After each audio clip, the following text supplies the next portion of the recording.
பூரி சப்பாத்தி பரோட்டாக்கெல்லாம் வச்சு சாப்பிட்ற மாதிரி ஹோட்டல் ஸ்டைலில் ஒரு வெஜ் குருமா செய்யலாமா?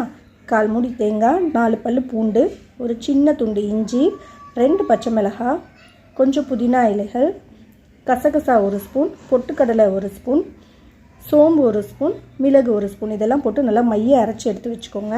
இப்போது ஒரு 4 ஸ்பூன் எண்ணெய், ஹோல் ஸ்பைசஸ் சேர்த்துக்கோங்க. ஒரே ஒரு பெரிய வெங்காயம், ஒரு தக்காளி.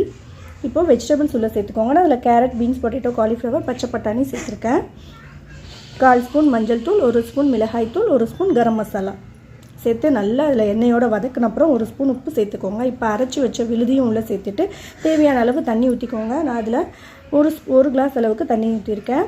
இதை நல்லா கலந்துட்டு கடைசியில் மல்லி இலைகளை சேர்த்துட்டு குக்கரை மூடி ஒரு 4 விசில் வச்சு எடுத்திங்கன்னா நல்லா குலைவாக வெந்திருக்கும். நம்மளோட வெஜிடபிள்ஸ்லாம் பார்க்கவே செம்மையாக இருக்குங்க. டேஸ்ட்டும் அல்டிமேட்டாக இருக்கும். கண்டிப்பாக ட்ரை பண்ணி பாருங்கள்.